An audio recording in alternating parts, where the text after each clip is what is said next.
très heureux de vous retrouver ce soir et au nom de l'association Oniswa Kidam Liban, je vous souhaite la bienvenue à l'EDEC sur son campus de Nice. Cette fois, nommée Perle de Culture, cette association avait organisé une rencontre avec Philippe Bouvard.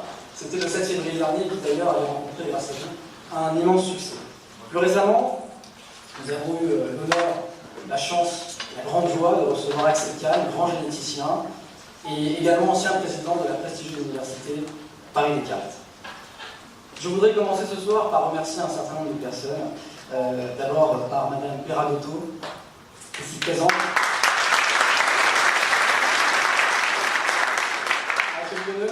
Qui représente ce soir M. Paul Piasso, président de l'UNED du MEDEF et de la CGPME. M. Bernard Curzi, directeur de l'ESM.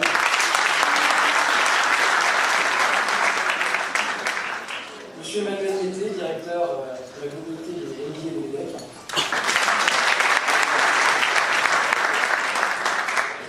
Je ferai applaudir une dernière fois pour M. Jérôme Raymond, président de la Jeune Chambre économique de Nice. Un grand merci plus qu'évident à l'ensemble de mes partenaires, notamment la Banque Populaire, représentée ce soir par son directeur de la communication, M. Jean-Pierre Fouchy. Le Rotary Club Nice Riviera Côte d'Azur et son président, M. Olivier Motto.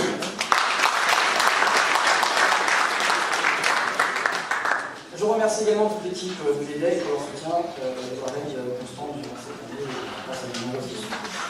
Nous avons pu voir récemment, notamment en politique, le plus important n'est pas d'être talentueux, mais plutôt d'être bien entouré. Et comme à chaque conférence, je me dois de remercier un professeur qui m'apporte une aide plus qu'essentielle. Je parle bien évidemment de M. Luc Rosagouki, professeur de phyto générale.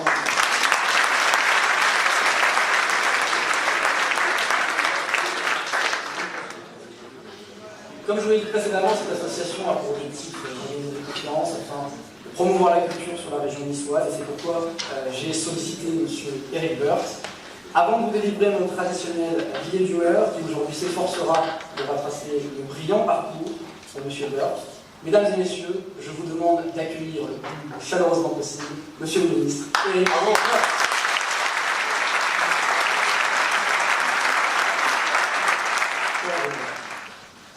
Même si vous ne l'aviez pas encore été, pour moi ce soir, vous êtes mon Premier ministre. Ainsi, il ne faudrait pas que je me laisse aller à mon penchant naturel à la gaudriole ou à la trivialité, et que je pèse bien mes mots en évitant soigneusement des phrases de type avec Philippe Bouvard, nous avons reçu la crème du journalisme, avec Axel Kahn, la crème de la recherche scientifique, et avec vous, Eric Burt, la crème des chantiers. Enrichi, utilisé à 75% de bons électeurs qui vous ont valu au premier tour des élections municipales une élection triomphale. Et encore une fois, toutes mes félicitations, M. Bert. 75% dès le premier tour à Chantilly, vous ne manquez pas d'air, M. le maire. Un score qui donnera assurément un nouveau coup de fouet à votre carrière. Eric Burt, vous êtes né le 29 janvier 1956 à Creil, dans l'Oise, dans une famille modeste. Vous vivez enfant en HLM. Et c'est donc en tant que petit crayon que vous avez fait mine de vous intéresser aux études et viser au fond de culotte sur les bords de la République, faire un parcours remarquable. De la terminale éco au lycée de Chantilly, à la faculté de droit d'Assas, jusqu'au diplôme d'HEC et de Sciences Po Paris. Je vous prends en faire rougir tout d'un ici ce soir. Est-ce par envie de collaboration que vous fîtes en 1980 votre service militaire en Allemagne, ou plutôt par souci de réconciliation, inspiré en cela par votre premier grand homme, le général de Gaulle, qui vous accompagnait tout à l'heure, déjà à 2 ans, en 1968, sur les Champs-Élysées. Première grande expérience politique de votre vie, qui vous marquera à jamais et vous donnera envie, sans nul doute, d'en faire plus tard une passion, à défaut d'un métier. Votre engagement politique sort en contre-courant sur la vague rose de 1981, au moment de l'élection de François Mitterrand, vous décida tout naturellement d'adhérer au Rassemblement pour la République. Après un passage chez Péchinet, et Arthur Andersen, le virus de la politique vous reprend, et fort de votre expérience des milieux économiques, vous entrez au début des années 90 dans les instances du RPR comme spécialiste des questions financières. Vous êtes nommé les 93 directeurs financiers et administratifs du RPR, puis en 95 trésorier de la campagne de Jacques Chirac à l'élection présidentielle. De 95 à 97, vous êtes le conseiller parlementaire du Premier ministre Alain Juppé, votre véritable mentor en politique, duquel vous êtes resté très proche. C'est en 2002 que vous êtes nommé trésorier de l'UMP au moment de la création du parti. Sur le plan électif, c'est dès 92 que vous fûtes élu conseiller régional du RPR, puis en 95 vous remportez brillamment la mairie de Chantilly, contre le centriste Philippe Bourgoin. Votre brillante ascension politique se poursuit en 2002 où vous êtes élu député de l'Oise, toujours dans le souci constant de garder le cap et de ne pas vous égarer dans les travers de la politique et les travées de l'Assemblée. Vous créez La Boussole, un club de réflexion de 38 députés UMP réformistes, pardon un oxymore, dont vous êtes logiquement le président. De fil en aiguille nordique, avec votre club de La Boussole, vous vous fixez deux objectifs. Garder le cap des réformes chiraciennes et veiller au respect des prérogatives présidentielles pendant la période de cohabitation sous le gouvernement de Lionel Jospin. Après la réélection de Jacques Chirac en 2002, vous manifestez votre soutien aux deux premiers gouvernements de Jean-Pierre Raffarin.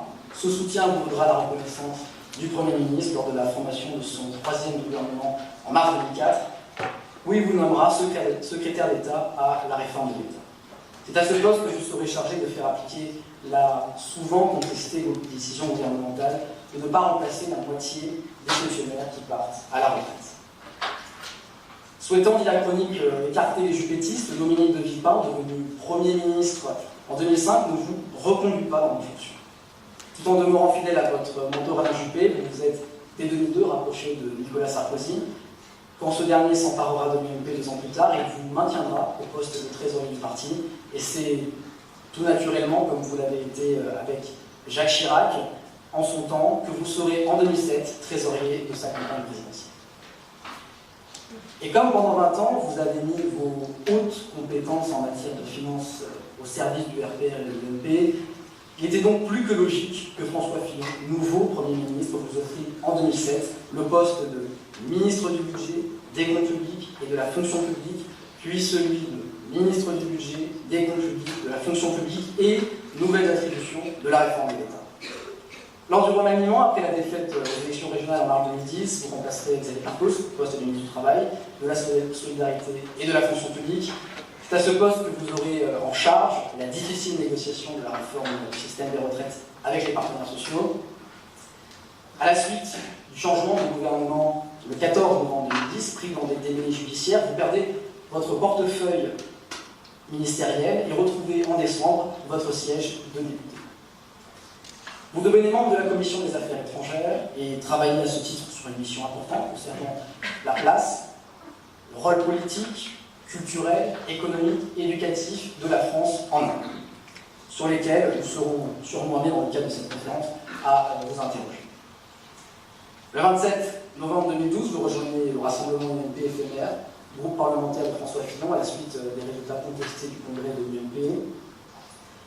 Ces 2 dernières années ne furent guère brillantes pour la direction de votre parti, malmenée sur son affaire et de soupçons divers et variés, et c'est pourquoi vous décidâtes, sûrement par solidarité, de vous en attribuer une partie. Et il est vrai que les journalistes et les médias ne vous ont guère épargné, monsieur le ministre, ces dernières années, vous roulant dans la chapelure et vous faisant frire à petit feu, souvent avec acharnement, pour vous en faire boire des beurres et des palmiers.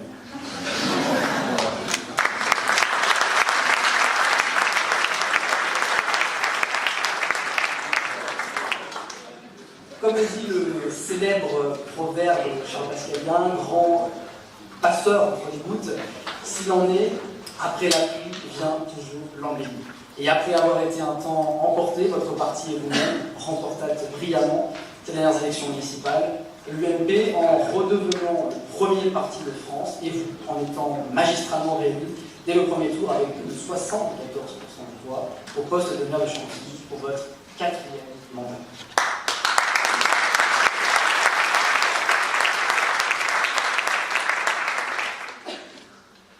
Né un 29 janvier, Eric Woerth, vous êtes donc du signe du Verseau, dont le célèbre dictionnaire des symboles dans la collection de bouquins chez Lafon nous apprend qu'il symbolise, je cite, la solidarité collective, la coopération, la fraternité et le détachement des choses matérielles. Toutes choses qui qualifient bien l'engagement politique au sens le plus noble du terme. Mais aussi, poursuit le dictionnaire, l'être libéré dans le feu de la puissance prométhéenne en vue de se dépasser. Une sorte de phénix en somme. Oiseau fabuleux qui, selon la légende, notez-le bien, se brûlait de lui-même et renaissait de ses seins. Belle métaphore personnelle. Notre dictionnaire des symboles précise encore deux choses qui caractérisent le Verseau. Il existe aussi, écrivent ces auteurs, un Verseau uranien, prométhéen, qui est l'être de l'avant-garde, du progrès, de l'émancipation, de l'aventure, toutes choses, là encore, qui collent parfaitement au thème de notre conférence sur les investissements d'avenir. Et enfin, le dictionnaire n'omet pas de préciser que la principale qualité du Verseau, c'est l'altruisme. Cette tendance à vouloir et à faire le bien d'autrui, tellement symbolique ici ce soir, de votre engagement à quitter un instant votre activité d'élu, si prenante pourtant en ce moment, pour venir gracieusement rencontrer nos étudiants niçois, afin de les éclairer de lumière et de les guider vers les meilleurs choix. Et c'est pourquoi je déclare, Monsieur le Ministre, avec un immense plaisir, une infinie reconnaissance et un peu de malice, cette conférence ouverte. Je vous remercie.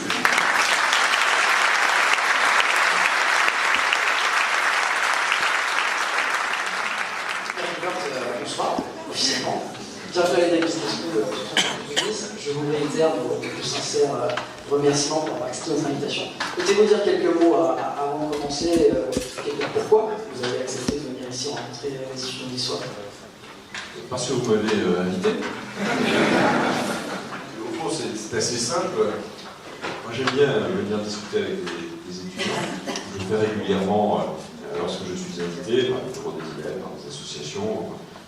Chacun est organisé comme il veut, et c'est toujours un moment assez privilégié de discussion, à partir du moment où on sort un peu des sentiers battus. C'est donc pas une conférence, c'est au contraire un échange le plus vif et le plus enrichissant pour tous. Et puis, vous vivez dans ce monde de jeunes, et c'est très important pour nous aussi, les responsables politiques, de pouvoir vous écouter au travers de vos questions, vos remarques, toujours très passionnant. En tout cas, je l'espère. Donc, nous verrons, c'est une bonne façon de venir aussi à Nice. Et ça me change des endroits où je vais soutenir des candidats pendant les élections municipales. Voilà, en tout cas, merci Laurent. Merci aussi pour votre petit mot, très documenté et plein d'humour. Merci. Et bien, j'aimerais qu'on l'applaudisse encore une fois, monsieur le ministre.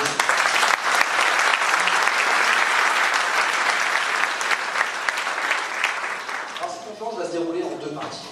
Une petite première et une grande deuxième. Tout d'abord, avec une plateau à base de questions sur votre parcours. Puis nous nous intéresserons évidemment au thème qui nous préoccupe tous, les investissements d'avenir, qui effectivement est le thème principal de cette conférence, et qui portera qui aura une réflexion qui portera essentiellement sur la France et les PME et les PME. Nous allons tout de suite rentrer dans le vif du sujet. Je dirais, je le rappelle tout à l'heure, vous êtes diplômé de l'université d'Assas, de Sciences Po Paris, d'HEC Paris, que vous intégrez, Sciences Po Paris dans la section service public. Vous avez travaillé chez Péchinet, chez Arthur Andersen, chez Bossard Consultant, puis vous êtes dirigé vers la politique. Pourquoi? En fait, j'ai travaillé que dans des sociétés qui finalement ont fermé. Je ne sais pas si c'est extrêmement rassurant, et donc soyez très prudent avec les conseils qu'il faut éventuellement vous donner. Péchinet a été finalement avalé en sortant d'HEC en 81. Je me suis à la fois inscrit au RPR parce que 81 c'était cette vague rose à l'époque.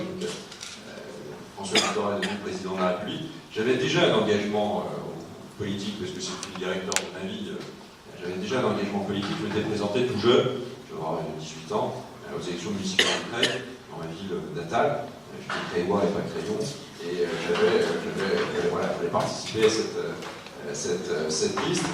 Et puis j'ai continué donc, à avoir cet engagement politique sans m'inscrire à un parti. Puis j'ai décidé de mourir dans un parti politique. Et tout naturellement au RPR à cette époque-là, sans bien savoir d'ailleurs quoi faire de cette carte du mouvement. Au fond, je voulais être utile localement, je ne savais pas trop, j'étais un militant.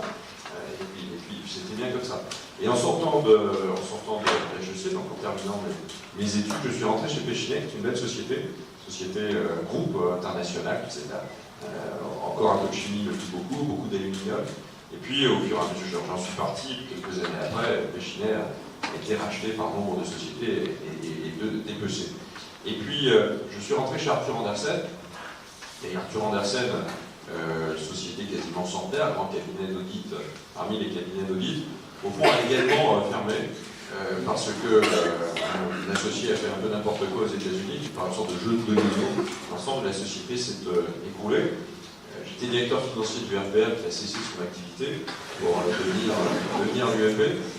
Boston Consultant, dont j'étais partenaire, a été racheté par Capgemini. Voilà, je vais faire un long... voilà. Ça veut dire qu'au fond, au-delà du trait d'humour, c'est qu'on est dans un univers extraordinairement changeant. J'étais conseiller d'Alain Juppé, il a duré 2 ans. Voilà, on est dans un univers extraordinairement changeant et c'est il faut extraordinairement être adapté. Alors c'était vrai à l'époque où j'avais votre âge, mais c'est toujours vrai aujourd'hui et de plus en plus. Et vous parliez de Phoenix,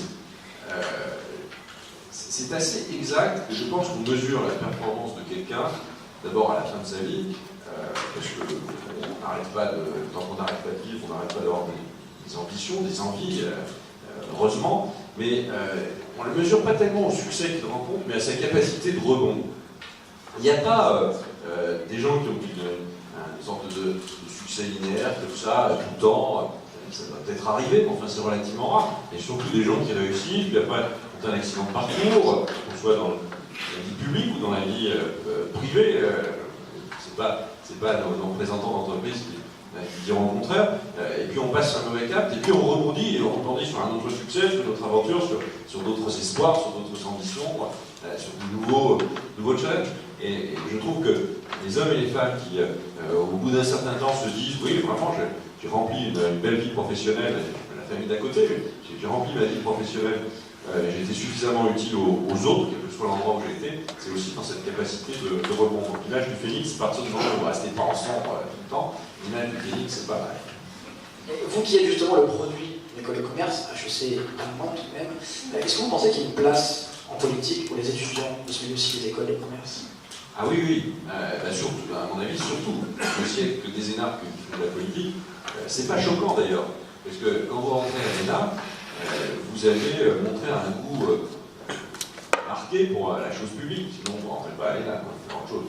Donc c'est pas choquant de se dire, à un moment donné, quelqu'un a envie de passer de la face administrative à la face politique, donc c'est pas du tout choquant qu'il y ait plus d'énarques dans la vie politique, probablement, que d'autres étudiants. Mais les étudiants d'école de commerce comme vous doivent au contraire investir le champ politique. Pas tout de suite, parce que d'abord, il faut que vous investissiez votre carrière professionnelle et évidemment ce sur quoi vous avez été formé. Mais rien ne vous empêche d'avoir en parallèle un mandat. Il y a eu des élections municipales dimanche dernier, donc vous attendiez 6 ans. Le problème en politique, c'est que le train ne passe pas tous les jours. Il faut attendre un peu, mais contrairement à d'autres secteurs. Au fond, vous pouvez revendiquer votre ambition ou votre envie de changement quasiment tous les jours. Et en politique, il y a des mandats, ça dure un certain nombre d'années, et il faut préparer tout ça très longtemps en avance. Mais rien n'empêche un jeune étudiant d'être déjà engagé dans une municipalité, d'être au service des autres à ce moment-là, ou dans une association un peu large, et puis, au fur et à mesure du temps, de faire la coexistence entre sa vie professionnelle et puis cet engagement public qui peut prendre beaucoup de forme. Puis à un moment donné, pourquoi pas de plonger un peu plus dans le grand bain politique, mais c'est un grand bain dangereux, difficile. Il y a beaucoup de contrats à durée déterminée. C'est très violent, probablement encore plus violent que le monde de l'entreprise, bien que le monde de l'entreprise est aussi violent. Mais c'est une passion. Et c'est très passionnant d'être au service des concitoyens. On a ça ou on n'a pas. Et quand on est maire, c'est probablement le mandat le plus formidable. Enfin, ministre, c'est vraiment très intéressant aussi, mais maire, c'est le mandat le plus formidable parce que c'est très concret. Et vous agissez sur la vie des gens. Vous agissez sur la vie quotidienne des gens. Et donc, il ne faut pas se tromper. Et puis il y a une dose, une dimension affective très forte avec la ville dont vous êtes maire, parce que sinon, à mon avis, vous ne pouvez pas rester maire très longtemps. Puis vous avez aussi la possibilité d'exercer une sorte de capacité d'indignation. Et dans une mairie, vous indignez tout le temps. C'est très fatigant parce que vous êtes tout le temps énervé. Mais vraiment, c'est le moindre papier dans la rue, le moins de personnes au chômage, le moins de logements, etc. Si vous avez perdu votre capacité de vous indigner face à quelque chose qui ne marche pas, alors vous ne pouvez plus être maire. À ce moment-là, vous rentrez dans une sorte de routine, et à ce moment-là, probablement, d'une sorte de recherche de poste, et c'est tout, c'est ce que font souvent nos concitoyens. Il n'y a pas, chez les politiques, une recherche absolue de poste, de place, de carte de visite, enfin, tout ça, ça peut exister, mais ça ne dure pas très longtemps. On est vite confronté à une réalité. Je ne sais pas si c'est un métier, mais c'est bien une activité d'ordre professionnel. C'est bien professionnel. Et on peut arriver de plein d'endroits différents, avoir une formation très différente, culture très différente, mais en même temps, à un moment donné, quand on est maire, on se ressemble un peu, on a la passion, au fond, de résoudre les problèmes des autres et de projeter sa vie dans la culture. Et à l'Assemblée, je terminerai, c'est pas, quand vous regardez tous les députés, probablement trop, un jour, certainement, il faudra réduire le nombre de parlementaires, mais quand vous regardez les 577 députés, vous avez 577 personnalités différentes. Vous avez des gens chaleureux, qui tapent dans le dos, des gens un peu réservés, des grands, des gros, des petits, des beaux, des moches. Vous avez un peu tout le monde, vraiment un peu tout le monde, des calculateurs, des francs, des indirects. Voilà, c'est autant de personnalités que de députés. Et pourtant, ils se font élire. Et donc il y a 36 000 moyens, au fond, de capter l'attention, l'intérêt de ceux qui vont vous élire ou pas. Et ceux qui vous élisent, je pense, ils jugent d'abord de la sincérité de quelqu'un. Est-ce que quelqu'un, il est sincère? Est-ce que réellement, il a envie de nous représenter? Ouais, il est à droite, il est à gauche, c'est un autre sujet. Mais est-ce que vraiment, il est sincère? Est-ce qu'il va réellement s'engager pour nous? Et cette sincérité, elle peut s'exprimer de plein de manières, mais je pense que c'est la qualité probablement la plus partagée de ceux qui sont élus à l'Assemblée, même sur des personnalités souvent extraordinairement différentes les unes des autres. À Chantilly, il était sincère, 75%. J'étais sincèrement ravi de faire 75%. J'en revenais pas. Pour tout vous dire, d'habitude, je suis quand même au 4e mandat, j'étais élu, j'avais 39 ans, et j'ai pris cette mairie au maire sortant, qui était IDF à l'époque, un combat assez fort, et puis depuis, je me suis réélu, et en général, je suis plutôt dans les 60-62. Alors il y a un vent national qui explique évidemment les choses. On a pris beaucoup de voix sur le plan national. Ça veut dire aussi que tout ça est assez fragile, mais qu'en même temps, il y a un socle, et le socle, c'est la reconnaissance de celles et ceux pour qui vous travaillez, tous les jours, j'espère, avec sincérité. J'ai même dû consoler mon adversaire. Oui, ce soir-là, je voyais mon adversaire que j'aime bien. C'est 4 fois qu'il se présente contre moi, donc je l'aime bien. J'ai essayé les législatives aussi à détester. Et donc je l'aime bien, je n'ai pas du tout envie de lui faire du mal, et je le respecte. Mais en fait, il avait l'air tellement dépité en se disant, et tant d'années pour régresser chaque fois, c'est pas facile. Et bon, ça m'a touché, donc voilà, j'essayais de le rassurer, il n'était pas en cause, enfin voilà, je ne peux pas non plus s'excuser de faire de ce. Alors, on va passer au thème des investissements d'avenir, et pour commencer, j'aimerais vous exposer une phrase qui a été prononcée par un homme important, René Ricol. Alors, pour rappel, René Ricol, c'est la personne qui avait été nommée médiateur du crédit par Nicolas Sarkozy, et même commissaire général à investissement, qui était chargé en fait de veiller sur les 35 milliards de l'emprunt national, sous l'autorité du Premier ministre. Et bien cet homme-là, René Ricol, qui est un expert dans le domaine financier et comptable, a dit la chose suivante, je cite, il faut reconnaître la réalité économique de la France, qui n'est plus qu'une puissance moyenne avec des possibilités financières et humaines limitées. Eric Lord, qu'est-ce que vous pensez de cette phrase qui quand même est lourde de sens? René Ricol est un petit passé extraordinaire que vous devriez inviter si vous ne l'avez pas fait. Ça a été fait, mais il n'a pas le temps. Je lui dirai. Si vous me traitez bien, je lui dirai. René est un type formidable parce que c'est un expert comptable. Moi, j'ai beaucoup entendu dire que j'étais expert comptable, ce qui était complètement faux, mais c'est un vrai expert comptable et il a aussi une appétence pour la chose publique. Donc, quand Nicolas Sarkozy l'a appelé l'a appelé pour s'occuper des investissements d'avenir. Il a tout de suite accepté, il a mis son cabinet, il a mis son cabinet un peu entre parenthèses, et il s'est complètement plongé dans cette formidable aventure, qui était une belle aventure, parce que c'était l'idée de dire, même dans un pays endetté, donc dans un pays très endetté, on peut se dire qu'il y a moins d'avenir que les autres. Et même dans un pays endetté, on peut parfois continuer à s'endetter, mais cette fois-ci pour investir, et pas uniquement pour financer les prestations sociales à venir ou les amortisseurs sociaux qui sont le propre de la France. Donc René a monté cela de façon très exigeante. Après, d'ailleurs, un travail mené par Rocard et Juppé, une commission qui s'est occupée de ça, parce qu'il me semble que c'était ni de droite ni de gauche. Il faut se poser cette question, au fond, de se dire, et si on investissait la France ne se posait plus cette question depuis longtemps. Alors pas si on investissait uniquement sur le plan public, ça a assez peu d'intérêt, mais d'avoir une somme qui a été discutée beaucoup d'ailleurs avec l'Élysée à l'époque, des gens comme Henri Hénault voulaient beaucoup plus d'argent, moi j'en voulais beaucoup moins, donc on s'est arrêté sur une trentaine de milliards d'euros, c'était déjà pas mal parce qu'il faut les dépenser, et puis en même temps, sur l'idée que ces investissements, c'était pas venir en soutien de canards boiteux ou de secteurs déficitaires, c'était réellement d'aller chercher partout en France des lieux, des entreprises, mais aussi des labos de recherche, des chercheurs, etc., enfin, tout type de recherche sur des sujets extrêmement différents qu'on va pouvoir convertir après en croissance pour la France dans les années qui viennent. Et ça a été très bien organisé par René Ricol, avec d'ailleurs quelqu'un qui avait été mon directeur de cabinet, il s'appelle Jean-Luc Tavernier, qui est aujourd'hui directeur général de l'INSEE. Et Jean-Luc a été directeur faisant marcher la boutique au fond des investissements d'avenir, donc recherche d'investissement, comité de pilotage, suivi des dépenses. Parce que très souvent, il y a de l'argent, vous ne le dépensez pas. Mais c'est pas si facile. Dépenser pour les frais de fonctionnement, ça pose aucun problème. Dépenser dans des projets d'avenir, ça pose plein de difficultés. Donc il faut aussi, au moment où vous avez décidé d'un budget, que vous commencez à emprunter sur les marchés, il faut aussi à un moment donné voilà, dépenser cet argent, que les projets suivent. Et le suivi était aussi important que évidemment, la phase enclenchant ces investissements. Alors, est-ce que la France est une puissance moyenne? Oui. Aujourd'hui, oui.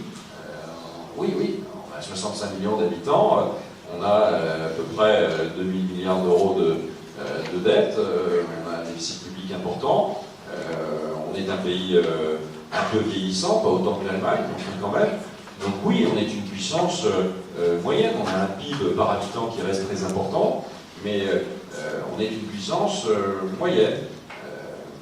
On ne peut pas lutter contre les très grandes puissances d'aujourd'hui, notamment pour des raisons de force de frappe, mais nettement moins nombreux. Alors est-ce qu'une puissance moyenne, elle est appelée à devenir une toute petite puissance? Non. La France peut rester une puissance très importante dans le monde entier, avec si on respecte un certain nombre de choses. La première, c'est de continuer à investir et de faire en sorte que les produits qui sortent de France soient des produits à haute valeur ajoutée, à contenu technologique, de toute technologie, à contenu technologique immense, parce que si on sort des produits que tout le monde peut sortir, évidemment, on n'a aucune chance de s'en sortir, donc il faut évidemment continuer à investir pour ne pas se tromper. Il faut que les gens en France aient envie de produire, aient envie d'oser, aient envie d'entreprendre, pas uniquement envie de rentrer dans la fonction publique ou d'adhérer à un statut en réalité, mais d'oser prendre des risques. C'est pas choquant de le dire. Donc il faut qu'en France on retrouve cet état d'esprit marquant. Et puis il faut que la France accepte de se réformer, qu'elle accepte à un moment donné aussi de considérer que la prise de risque est au moins plus importante que la prise de précaution tout le temps. Et ça nécessite plus que des mots, ça nécessite des réformes structurelles approfondies sur notre modèle social, en respectant beaucoup de choses qui sont dans notre état d'esprit, mais aussi en gommant ce qui nous tire vers le bas, et puis en acceptant aussi la responsabilité à un moment donné individuelle des uns et des autres, et toujours de projeter sur la responsabilité collective. Puis la France, elle doit aussi continuer à faire vivre l'Europe. Elle n'est pas toute seule. C'est d'une banalité extrême de dire ça, sauf que c'est plus compliqué à faire tous les jours. La France, l'Europe, comment on construit tout ça, vous voyez bien que c'est chaotant, quoi. C'est un peu tracassant à la veille d'élections européennes. Il faut quelle Europe? Est-ce que les citoyens adhèrent à une vision européenne? On est tous des citoyens, donc au fond, comment on partage aussi les décisions européennes, très très compliquées, même à vous, je pense, même à des étudiants aussi cultivés que vous. Je pense que si je pose la question de comment fonctionnent exactement les institutions européennes, il y aura du déchet. Il y aura beaucoup de déchets. C'est pas normal, vous êtes des citoyens, vous avez besoin de comprendre comment on prend des décisions publiques. La première des démocraties, c'est de comprendre comment on prend la décision. Et on ne comprend pas, toujours. Donc, cette place de la France en Europe, elle est peut-être absolument considérable, et évidemment, elle joue sur la place de l'Europe dans le monde. Et puis, dernier point, c'est que nous avons un statut, alors, dans le monde international, nous avons un statut à faire respecter. On est membre du Conseil de sécurité des Nations Unies. C'est extraordinairement important qu'on tienne notre siège de membre permanent du Conseil de sécurité des Nations Unies. Notre diplomatie doit peser. On est un pays dans lequel il y a des ambassades dans à peu près tous les pays. Peu de pays ont autant de réseaux. Il y a les Américains, les Anglais, et puis c'est à peu près tout. Et après les Allemands, beaucoup plus loin. Donc on est un pays qui a encore des choses à dire au monde entier. Encore faudra-t-il qu'on soit clair aussi à ce qu'on se dit à nous-mêmes. Juste pour revenir sur le fait que vous disiez que la majorité des personnes ne comprenaient pas et ne connaissaient pas le système, est-ce qu'il n'y aurait pas aussi un problème en interne du fait que la majorité des... On n'essaye pas de rendre le système plus simple. Je prends l'exemple de l'intellectuel qui va parler entre intellectuels, enfin, les deux vont se comprendre, et finalement, le citoyen basique, s'il ne passe pas par un système de vulgarisation, il ne comprendra pas. Est-ce qu'il n'y aurait pas, du côté de la politique, une volonté de rester dans les hautes sphères et de ne pas s'ouvrir aux autres? J'espère pas, non, je pense pas que ce soit la politique cherche à se protéger.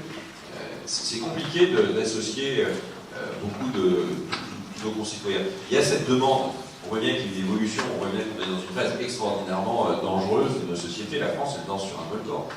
C'est dangereux. On est une colère sourde un peu partout, on a beaucoup de chômage, donc tout ça est extrêmement... Et donc il y a des demandes vis-à-vis du politique que parfois il ne peut pas du tout mettre en place. Coup de baguette magique, tout le monde a compris que ça ne marchait pas, et au fond, quand même, tout le monde aimerait bien que le chômage puisse commencer à diminuer vraiment, dès lundi prochain.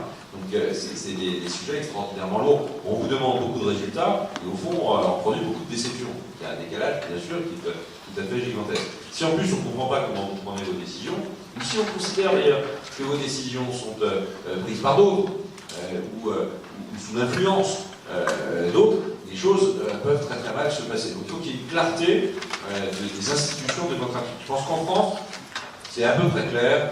Il y a un gouvernement, il vaut ce qu'il vaut. Il y a un parlement qui parle un peu trop, qui s'occupe de choses qui sont parfois tout à fait secondaires. Enfin, quand même, il y a des élus sur lesquels on peut taper assez directement. Ils sont en général pas très éloignés. Donc on arrive à peu près à se repérer. Et ça ne veut pas dire qu'il ne faut pas progresser. Mais en ce qui concerne l'Europe, c'est extrêmement différent. Vous avez des députés européens, vous allez voter, nous allons voter pour des députés européens à la fin du mois de mai. Franchement, c'est dans des très très grandes régions. Moi, la mienne, ça fait la Picardie, dans le Pas-de-Calais, la Normandie. J'ai le pauvre député qui est là, si vous voulez qu'il passe, il va pas passer sa vie sur les routes. Strasbourg, Bruxelles, Caen, Rouen, Lille, Amiens. Bon, le Chapi, enfin vraiment, c'est très difficile d'établir un lien direct. Il siège loin, donc personne ne comprend très bien où il siège, ils ne savent même pas s'ils sont à Strasbourg ou à Bruxelles. Il y a une commission européenne, on ne comprend pas très bien quel est le rôle du Parlement, au fond quel est le rôle de la commission. On ne comprend pas très bien qu'il y ait des partis politiques qui soient aussi, un peu comme en France, qui organisent les travaux parlementaires. On a souvent l'impression que c'est un peu presque apolitique. Ça n'est pas. Et puis il y a une commission, alors, un truc assez étrange, de commissaires nommés par les pays, mais qui ne représentent pas leur pays, et qui ont des pouvoirs très importants, contrebalancés un peu par le pouvoir du Parlement aujourd'hui, qui a pris un peu de pouvoir depuis les dernières réformes.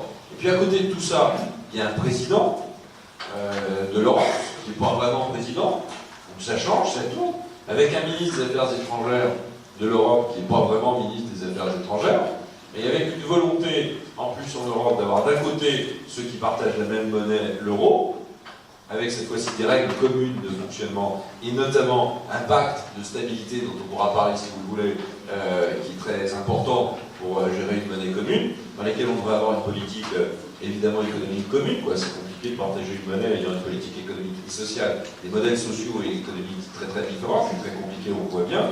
Et puis de l'autre, ceux qui ne sont pas dans l'euro, mais qui sont quand même dans l'Europe. Donc le pauvre citoyen, pour faire le tour de tout ça, se demander pour qui il va voter, pour quel type d'Europe, quel type de représentant, c'est bien compliqué.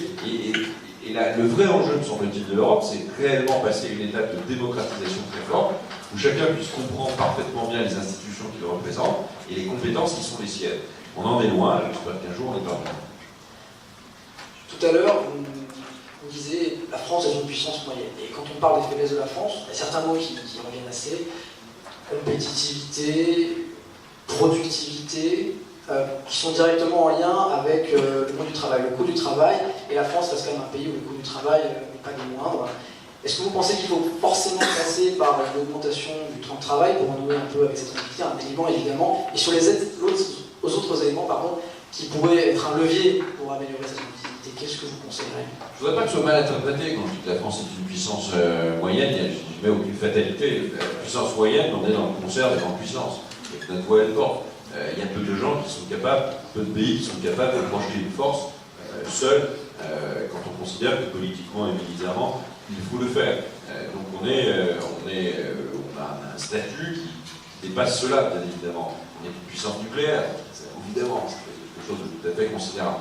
Donc je pense que quand même, sur le plan économique, il y a beaucoup de progrès à faire et qu'on a les capacités de les faire.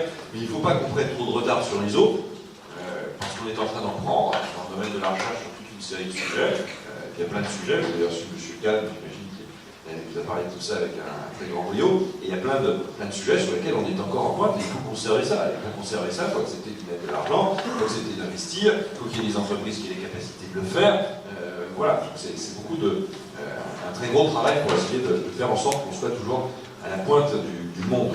Le deuxième élément, c'est que la compétitivité du pays, le temps de travail, le coût du travail, c'est vraiment au cœur du débat politique d'aujourd'hui. C'était presque au cœur même du débat municipal.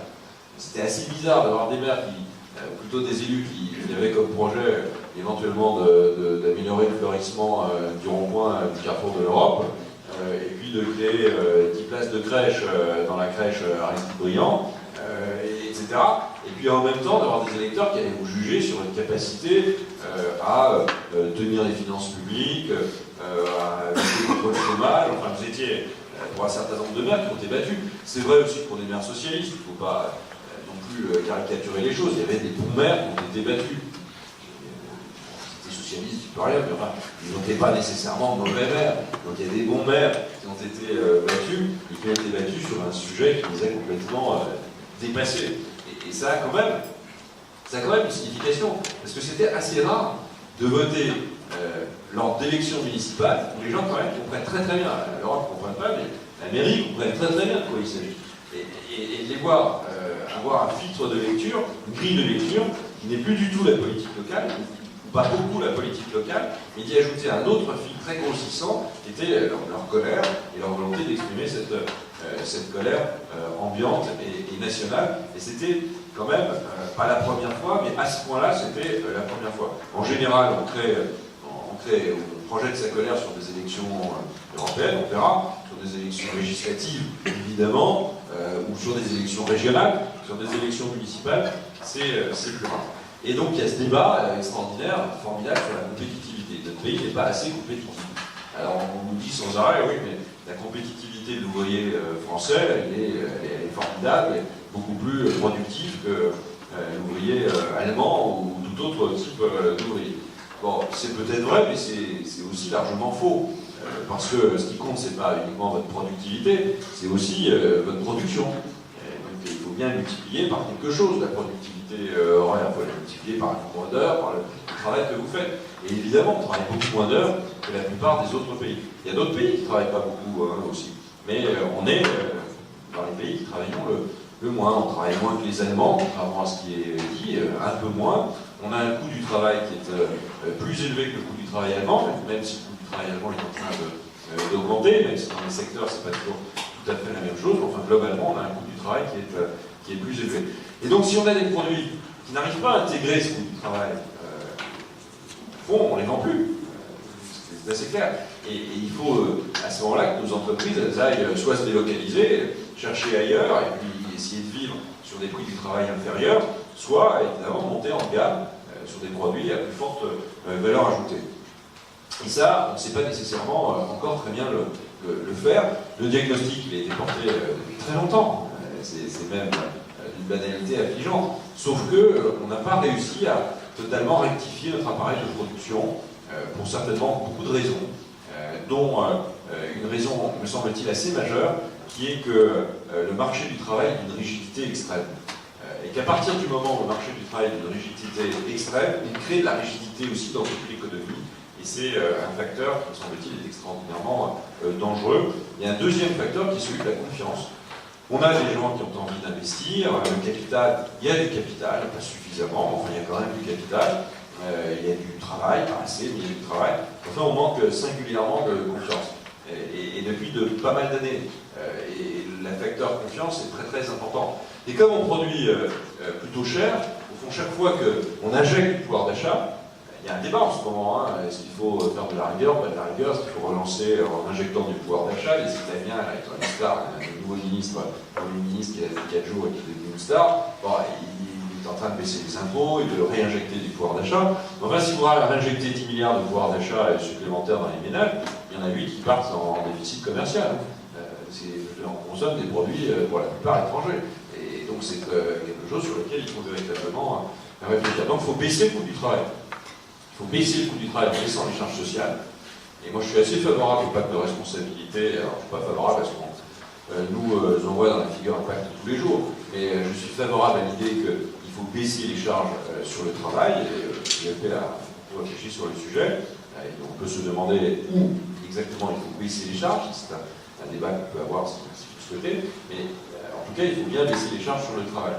Et puis à côté, il faut dérigidifier. Il faut recréer un marché du travail. Il y a plus de marché du travail. Au fond, quand tu achètes d'entreprise, je ne sais pas si c'est ce que vous pensez dans un certain nombre de PME, mais quand tu achètes d'entreprise a besoin aujourd'hui de quelqu'un, il fait tout pour éviter d'embaucher. Et pourtant, il a besoin. Parce qu'il se dit, mon Dieu, dans quelle galère je vais. Je ne vais pas réussir à licencier si j'ai un retournement, puis la personne va me faire des problèmes, que je vais être en arrêt maladie. Bon voilà, c'est que des problèmes. Alors que l'emploi, ça ne peut pas être que des solutions. Solution pour l'entreprise parce qu'elle trouve une force de travail supplémentaire. Solution évidemment pour le salarié, qui peut d'ailleurs plus facilement arbitrer entre les entreprises.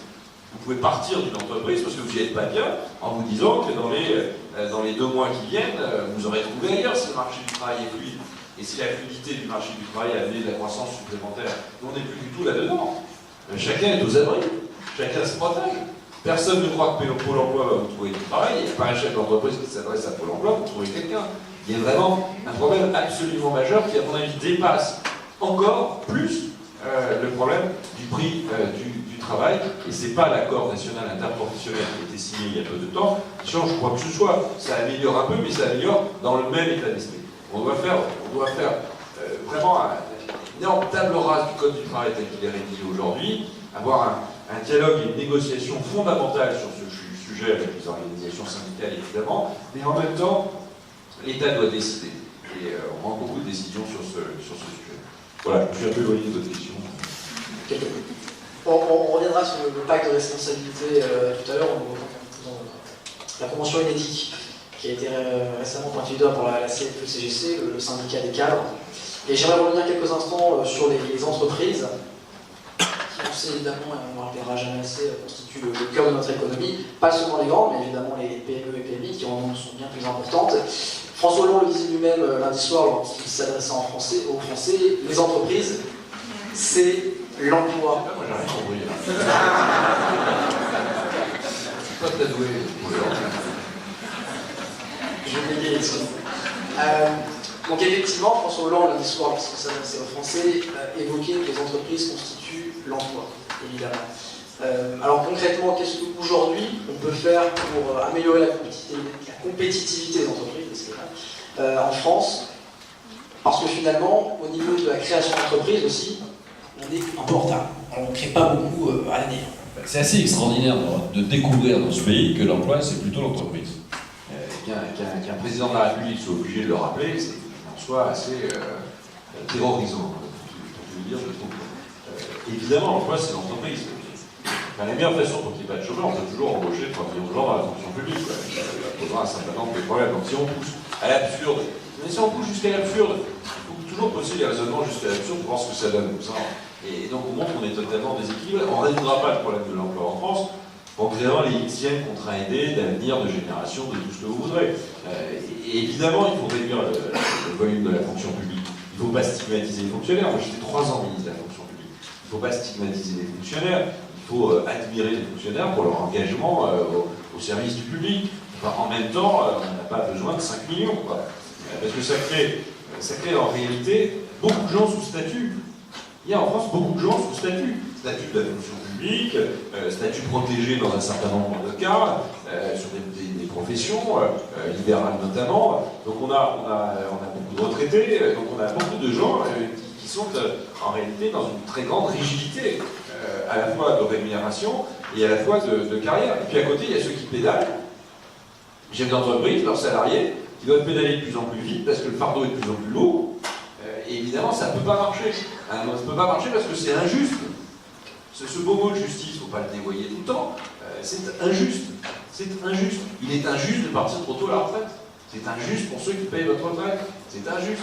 Et donc il faut à un moment donné qu'il y ait de l'équilibre, qu'on reste un grand pays social, qu'on reste un grand pays dans lequel on trouve un parachute de sécurité à tous les accidents de la vie très importants, aux accidents de santé, aux accidents professionnels, bien évidemment.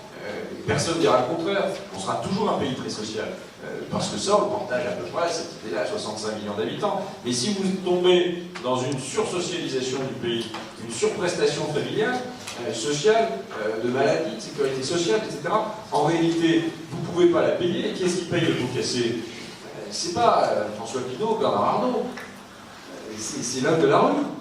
C'est la personne qui est en bas de l'échelle sociale. Parce qu'à un moment donné, son travail n'est plus productif, n'est plus compétitif, il n'y a plus de différence entre les prestations sociales et ce qu'il gagne, et ça crée une sorte de société qui s'effondre par le bas. Et si on veut protéger les plus faibles d'entre nous, il faut évidemment faire en sorte que tous ceux qui ont quelque chose à créer puissent le faire pour que chacun puisse en bénéficier. Et c'est une société assez radicalement différente, en tout cas un état d'esprit assez radicalement différent, qui n'a rien à voir avec le libéralisme.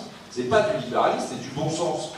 C'est assez différent. C'est un bon sens humaniste, c'est un bon sens social. Et il faut aller plus loin dans ce domaine-là. Et alors, c'était quoi votre question? La compétitivité des entreprises. Voilà, entre des entreprises, j'étais parti des entreprises. François Hollande a découvert qu'il y avait des entreprises en France. Parce qu'il y a quelques 2 ans qu'il essayait d'éviter cette idée. Mais les entreprises, je pense que, et d'ailleurs, nous, on a vraiment un mea culpa aussi à faire, parce qu'on a aussi rajouté des strates, il faut les laisser tranquilles. Il faut déjà les laisser tranquilles. Il faut les laisser faire ce qu'elles ont à faire. C'est comme une famille, on n'est pas besoin d'intervenir tout le temps, chacun prend ses responsabilités. Et pour les entreprises, c'est la même chose. Donc elles ont besoin de stabilité, mais vraie, réelle, respecter stabilité de normes, environnementales, de nature, une stabilité fiscale, une stabilité en termes de charges sociales. Et puis, à partir de ce moment-là, quand on lui a donné ça, c'est déjà pas mal, parce que l'État en France est terriblement interventionniste, l'État et les collectivités, quand on lui a donné ça, il faut, je pense, pour l'entreprise, essayer de lui faciliter l'accès au financement. Et là, l'État, c'est souvent le cas dans beaucoup d'États, peuvent faciliter les choses. Quand le gouvernement de Jean-Marc Ayrault, je cherchais son nom, ça va déjà... Le gouvernement de Jean-Marc Ayrault a créé la banque d'investissement, la GPI, en banque publique, banque publique d'investissement. Bon, c'est une fusion d'organismes qui existaient déjà, le CEO, etc. Le FSI, très important le FSI. C'est d'un côté les grands investissements d'ordre public sur la recherche, et puis le FSI comprend des participations dans des entreprises d'avenir. Donc le gouvernement a décidé d'en faire un seul outil, pourquoi pas.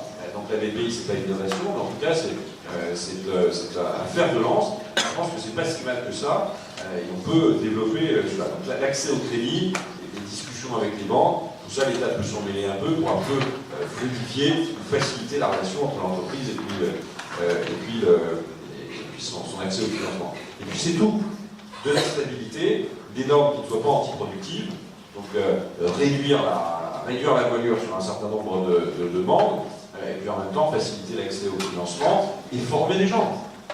Créer un climat social favorable à la production, donc avoir un climat social qui ne soit pas tout le temps tendu, stressé, où on jette des débats comme ça en pâture tout le temps, est-ce qu'il faut se marier avec tous, est-ce qu'il faut... Voilà, ça stresse la population, ça crée des débats à la française extraordinaires, tout le monde s'en met plein la figure. Le résultat, pour l'entreprise, c'est pas formidable.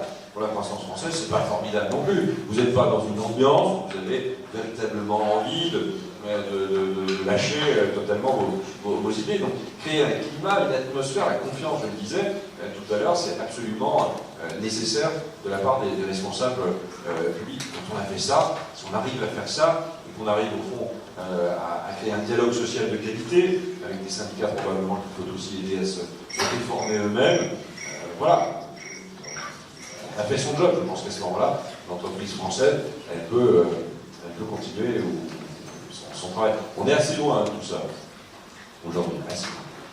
Et si ce soir, Eric Woerth, vous deviez conseiller aux étudiants qui sont face à vous d'investir dans un domaine d'activité, voire même dans un produit d'avenir, qu'est-ce que vous conseilleriez? L'UFP, c'est bien.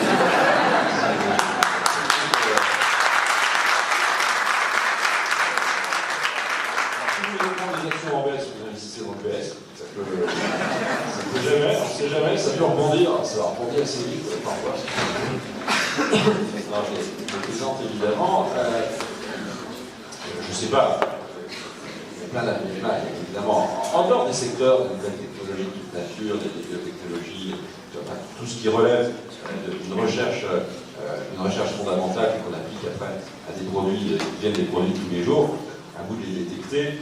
Je voudrais vous raconter une histoire que vous avez peut-être déjà lue ou entendue, peut-être reçu la personne. Guillaume Poitrinal. Vous connaissez Guillaume Poitrinal?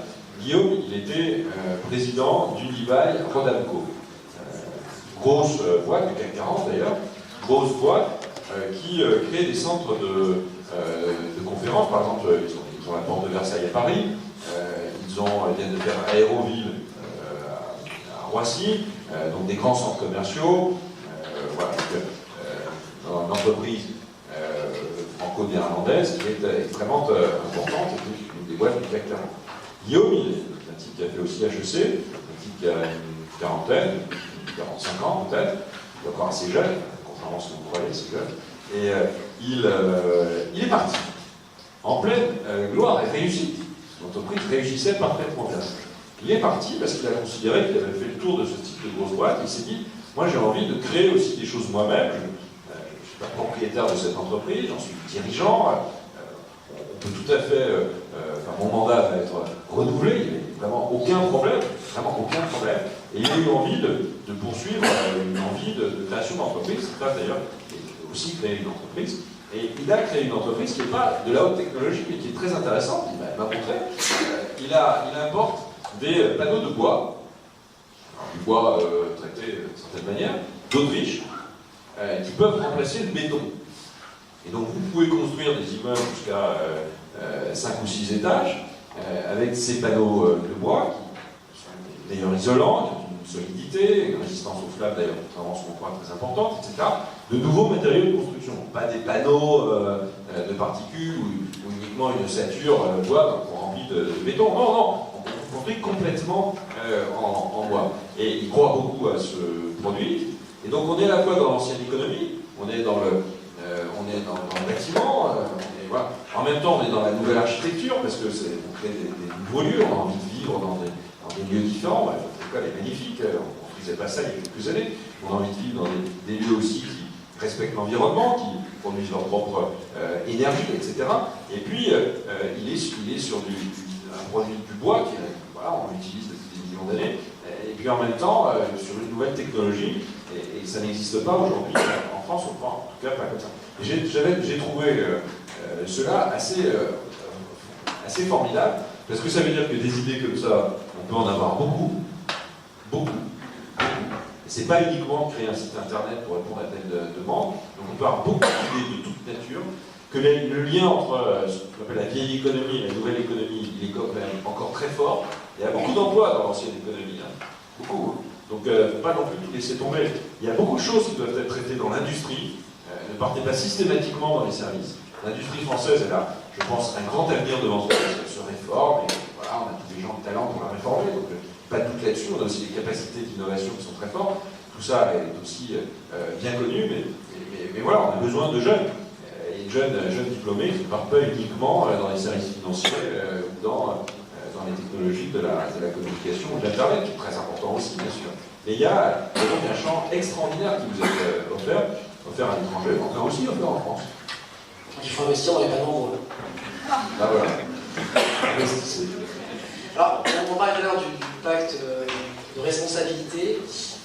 La CFE-CGC, je disais tout à l'heure, qui est syndical, a refusé de signer ce pacte, a notamment pointé du doigt la nouvelle convention UNEDIC. Habituellement, la CFE-CGC, on l'entend pas trop. Un syndicat qui se fait assez discret. On se retrouve aujourd'hui avec quand même 3 syndicats contestataires au niveau de ce pacte. Force ouvrière, la CGT et la CFE-CGC. Alors concrètement, est-ce que ce pacte de responsabilité, il y a de l'avenir? Et est-ce qu'aujourd'hui, ce n'est pas un peu en danger face aux multiples demandes et contestations des uns et des autres? Alors, c'est quoi le pacte de responsabilité? J'ai compris avant-hier que c'est un pacte de solidarité, on a un pacte de stabilité, voilà, tout ça, ça fait beaucoup de pactes, c'est tant mieux aussi. Et ce pacte de responsabilité, c'est une baisse des charges. C'est une baisse des charges. Vous avez 20 milliards de baisse des charges qui ont déjà été décidés avant. Ça rejoint le logo, c'est un logo, voilà, c'est un logo. Ça rejoint le logo d'outils de communication. Il y a 20 milliards en crédit, impôt, compétitivité, emploi, 20 milliards de réduction de charges, dont on parle depuis maintenant 1 an et demi à peu près, qui n'ont toujours pas été mis en œuvre. Donc, complètement. C'est pas 20 milliards, ça monte en puissance assez lentement. C'est grosso modo une réduction des impôts, ou un crédit d'impôt quand vous ne payez pas d'impôt, fondé sur la masse salariale jusqu'à 2,5 SMIC. Après, et d'ailleurs on peut se poser la question du 2,5 SMIC, parce que quand vous parlez de compétitivité, souvent la compétitivité elle est sur des entreprises qui ont pas mal de gens payés au-dessus de 2,5 SMIC. Dans l'industrie, il n'est pas rare de trouver des salaires au-dessus de 2,5 fois le SMIC. Et la vraie compétitivité, le vent de la concurrence internationale, il se passe souvent au-dessus de 2,5 SMIC. Par contre, les postiers ou les travailleurs qui sont dans les supermarchés, ils sont en dessous, ils sont éligibles au CICE, mais ils ne sont pas dans la compétitivité. Donc ça, c'est des trucs assez compliqués à faire comprendre. Enfin, j'ai l'impression qu'on poursuit plusieurs objectifs. On a le droit, mais on poursuit plusieurs objectifs qui n'est pas du tout et uniquement un problème de compétitivité. Je ferme la parenthèse. Donc il y a le CICE à 20 milliards qui poursuit cette petite roue. Et puis, il y a 10 milliards de plus, c'est ça le pacte de responsabilité, il y a 10 milliards de plus sur une nouvelle réduction de charges. Donc il y a 30 milliards. 30 milliards, on n'a pas exactement dit quand. Le parti a commencé en 2014, on ne sait pas si en 2015 ou 2016. Le président de la République vient d'ajouter en plus une baisse des charges salariales, parce que ça c'est une baisse des charges, on avait compris, patronales. Bon, pourquoi pas aussi Madame Parisot, l'ancienne présidente du MEDEF, Laurence Parisot, elle parlait de la double hélice. Ce qu'elle appelait la double hélice dans le MEDEF, c'était il faut une réduction des charges patronales, parce que c'est ça la compétitivité, mais il faut aussi en échange donner un peu de pouvoir d'achat supplémentaire aux salariés, donc baisser les charges salariales qui sont autour de 20-25% du niveau de salaire. Pourquoi pas? Mais c'est pas du tout ce qu'a annoncé le président de la République, lui il a annoncé des charges patronales. Donc si on prend sur ces 30 milliards une partie pour baisser les charges salariales, alors c'est plus vraiment de la compétitivité, c'est vraiment du pouvoir d'achat, mais c'est une autre affaire. Donc il faudrait que ce soit clarifié. C'est très important d'être clair en économie, et alors quand on touche à la fiscalité, aux charges sociales, c'est un peu la même chose, au prélèvement obligatoire, il faut être très très clair. Et là, c'est pas clair du tout. Il faut être clair aussi sur la façon dont on finance les choses. Tout ceci n'est pas financé. Les 50 milliards d'économies dont on nous parle depuis longtemps sont 50 milliards d'économies qui ne sont pas des milliards d'économies pour financer ces baisses de charges. C'est 50 milliards d'économies pour respecter notre trajectoire de finances publiques qui nous engage normalement vis-à-vis de l'Europe. Et ça, d'ici 2017. Faire 50 d'ici 2017. Entre nous, c'est pas suffisant du tout. tout cas, ça s'est arrêté au chiffre de 5 ans. Donc il faut retrouver de l'argent pour financer les baisses de charges, auxquelles doivent s'ajouter d'ailleurs, tout le monde l'a oublié, mais aussi des engagements sur les baisses d'impôts. Le président de la République s'est engagé à baisser l'impôt sur les sociétés, et notamment la surtaxe. Il y a une surtaxe d'impôt sur les sociétés aujourd'hui, donc s'est engagé à supprimer cette surtaxe, et s'est engagé également à baisser l'impôt des ménages. Tout ça pour une somme aux alentours d'une dizaine de milliards. Il y a beaucoup d'argent à trouver. Il y a beaucoup d'argent à trouver. Parce qu'en face, toutes ces charges sociales, la réalité du pays, c'est que les charges sociales, elles ne sont pas assez élevées. Elles ne sont pas assez élevées. Elles ne sont pas assez élevées pour financer le système de protection sociale, puisque le système de protection sociale produit des déficits. Si vous êtes basique, vous dites, bah oui, désolé, j'ai 10 milliards d'euros sur la sécurité, sur la maladie, j'en ai au moins autant à venir à terme sur les retraites, même si on les a réformées, je peux en parler si vous le souhaitez, mais au fond, on a besoin d'argent pour financer le système de sécurité sociale, ou alors on considère qu'il faut le réformer profondément. Alors dans ce cas-là, il faut faire des économies sur le système de protection sociale. Moi, je n'ai pas entendu parler d'économies sur le système de protection sociale. J'ai entendu plutôt me dire qu'il y avait 3 priorités, 3 nouvelles priorités, un pilier sur la santé, un pilier sur le pouvoir d'achat, un pilier sur la formation. Un pilier sur la santé, je n'ai pas compris que c'était pour réduire les prestations en termes de santé. Donc on est dans un flou qui n'est pas artistique, on est dans un flou économique fiscal qui est extrêmement dangereux, parce que tout ça est regardé évidemment par nos collègues européens. Et nos collègues européens, nos partenaires européens, ils ne nous regardent pas pour prendre une part de notre souveraineté. On n'est pas en train de vendre la France à d'autres pays. On n'est pas en train de se dire la souveraineté de notre pays, la vision gaulliste de la France, elle est en train de s'éroder parce que les Européens nous font des remarques sur notre économie. Non, on a décidé de jouer en équipe. On a décidé d'adhérer, on a même décidé de le construire. Vraiment. On a même décidé qu'on aurait une monnaie commune. Personne ne nous a forcé à le faire. On l'a décidé démocratiquement. Et donc il y a des règles communes. C'est comme si vous disiez, moi j'ai envie de jouer au foot, mais je jouerai tout seul. Ah non, il y a un moment donné, vous passez la balle quand même, de temps à autre. Ça ne marche pas. Du foot avec 11 ballons, ça ne marche pas non plus. Donc il y a bien à un moment donné une stratégie d'ensemble. Et l'Eurogroupe, c'est une stratégie d'ensemble. Et qu'il y ait des remarques sur l'économie française, sur son incapacité à se réformer, c'est normal. Parce qu'on partage la même monnaie. Et quand on fait subir un risque à cette monnaie, on fait subir un risque au taux d'intérêt également. Donc tout ça nous lie. Et donc, il faut absolument que la France partage un peu d'économie et de modèle social avec nos partenaires européens, sinon on n'y arrivera pas. Et donc, à juste titre, les Européens s'inquiètent sur notre incapacité à financer les mesures qui sont annoncées. Et il ne suffit pas de dire que tout ça va déclencher de la croissance, parce qu'en attendant la croissance, on a fait beaucoup de bêtises ces 20 dernières années, et donc il ne faut pas uniquement attendre la croissance en déclenchant des mesures qui coûtent, parce que ça on en est certain, en espérant un retour rapide. Les calculs qui ont été faits sur les déficits publics et qui ont été envoyés à la Commission européenne, et qui nous engagent aujourd'hui, pas il y a 10 ans, qui nous engagent aujourd'hui, sur des calculs qui ont été faits sur la base d'un taux de croissance de 2,5. On voit bien qu'on est dans un monde qui n'existe pas. On est dans un monde irréel. Et donc il faut aujourd'hui se concentrer sur la réalité des choses. Et je trouve que l'équation, telle qu'elle a été présentée par le président, est une équation infernale. Elle ne peut pas fonctionner. Franchement, elle ne peut pas fonctionner. Ce n'est pas un problème politique, elle ne peut pas techniquement fonctionner. Vous l'évoquiez il y a quelques instants, le pacte de responsabilité, son objectif, c'est de faire baisser les charges. Et pour revenir sur la nouvelle convention UNEDIC, j'aimerais vous exposer un paradoxe, à mon sens en est un. Cette nouvelle convention UNEDIC crée de nouveaux droits pour les chômeurs, des droits rechargeables, sans toutefois baisser les cotisations payées par les entreprises. Mais paradoxalement, face à cette baisse des cotisations et des charges, qui est rendue possible en fait par certaines dépenses qui pourraient paradoxalement pas aider les entreprises, puisque on se retrouve quand même avec des chèques qui vont être versés lors des licenciements plus importants qu'avant. Parce que finalement, à la fin de ce processus, c'est une économie pour les entreprises, puisque ces réductions de charges, on va les répercuter sur les chèques qui sont faits au niveau des licenciements dans les entreprises. C'est vrai que la CFE-CGC se pose des questions sur le pacte de responsabilité pour des raisons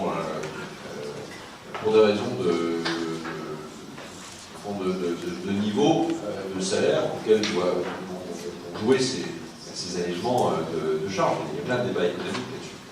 Et puis la CFE-CGC ne veut pas voter non plus, ne veut pas signer cet accord sur l'UNEDIC. Les droits rechargeables, ça veut dire grosso modo que pour recharger des droits à l'UNEDIC, il faut travailler 4 mois, etc. Là, c'est un peu différent. Au fond, dès que vous avez commencé à travailler à peu près 150 heures, vous avez des droits qui se rechargent. Au fond, donc, vous arrivez moins vite en période de rupture de droits, ce qui est évidemment un drame humain. Je rappelle que chaque personne qui est au chômage n'est pas nécessairement un fainéant.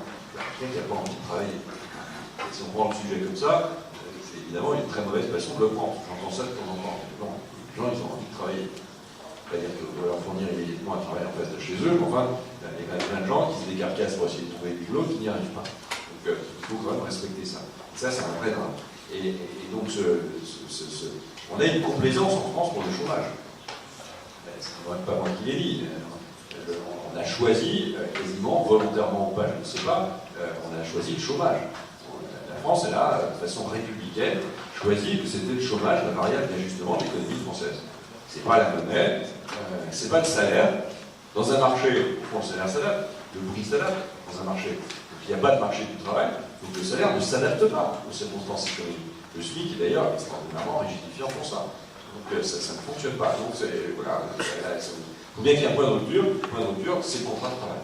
Et ça, c'est évidemment terriblement inquiétant. Donc sur ces droits rechargeables, moi je ne suis pas contre. Je trouve que ça peut donner envie quand même à quelqu'un qui, malheureusement, parfois arbitre entre reprendre du travail et puis l'ensemble des prestations auxquelles il a le droit. Il voit qu'il n'y a pas une très grosse différence, il rajoute une couche fiscale et puis il se rend compte que le travail coûte plus cher que de ne pas travailler. Donc ça, c'est une honte pour la société française. Donc on doit donner envie de travailler, et on doit aussi inciter au travail. Dans plein de pays extrêmement respectueux de l'homme, extrêmement respectueux de la dignité humaine, on a quand même parfois une politique dans laquelle on incite les gens à reprendre du travail plutôt que essayer de leur expliquer que c'est bien de ne jamais reprendre du travail, et même quand on a 50 ou 55 ans, encore un avenir professionnel. C'est bon. Donc en tout cas, ces droits rechargeables doivent permettre, à mon avis, de permettre à des gens de reprendre un peu de boulot de temps en temps, s'ils peuvent, parce qu'ils savent qu'au fond, il y a quand même un avantage, il y a un filet de sécurité qui continue à constituer. Donc c'est pas si mal. Maintenant, il y a d'autres mesures, c'est pour ça que les cadres n'ont pas signé, c'est notamment tout ce qui est accords conventionnels, etc., qui est considérablement réduit, et évidemment ça touche les cadres. Mais cet accord, plus globalement, à la fois l'accord national interprofessionnel sur le marché du travail, avec une série de mesures qui vont dans le bon sens, comme on dit, mais qui assez petitement. Et puis en même temps, cet accord sur l'UNEDIC, on voit bien que ce n'est pas des réformes qui sont à la hauteur de ce qu'il faut faire. Réformer le marché du travail, comme réformer l'assurance chômage, ça nécessite des mesures un tout petit peu plus fortes que cela, parce que la situation est une situation extrêmement grave. Je ne sais pas si les Français s'en rendent compte, je crois qu'ils s'en rendent compte, mais c'est pour ça qu'ils votent.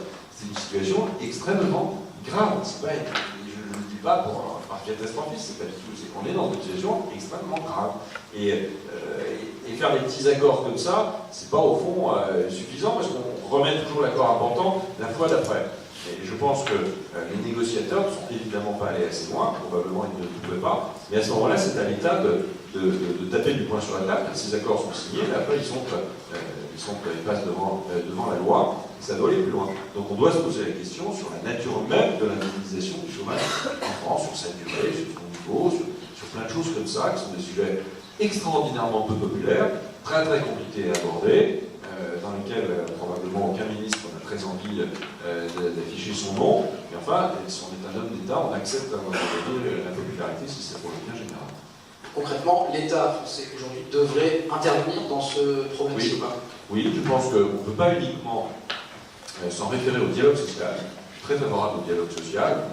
Quand on a dit ça, on n'a pas tout dit en réalité. Parce que quand le dialogue social ne permet pas d'aboutir à des solutions qui sont à la hauteur des problèmes, alors il faut évidemment, que l'État intervienne et que le politique reprenne ses responsabilités. Il ne suffit pas de dire qu'une réforme des retraites, que je ne regarde pas ce qui se passe sur les retraites complémentaires, ça c'est des partenaires sociaux, c'est une plaisanterie de dire ça. Il ne suffit pas de dire que le code du travail, c'est pas nous, hein, c'est les partenaires sociaux. Enfin, peut-être d'accord, le chômage chez nous, et l'indemnisation aussi. Donc à un moment donné, il faut reprendre la main, et quand l'État considère que les réformes ne sont pas à la hauteur, alors il doit reprendre la main.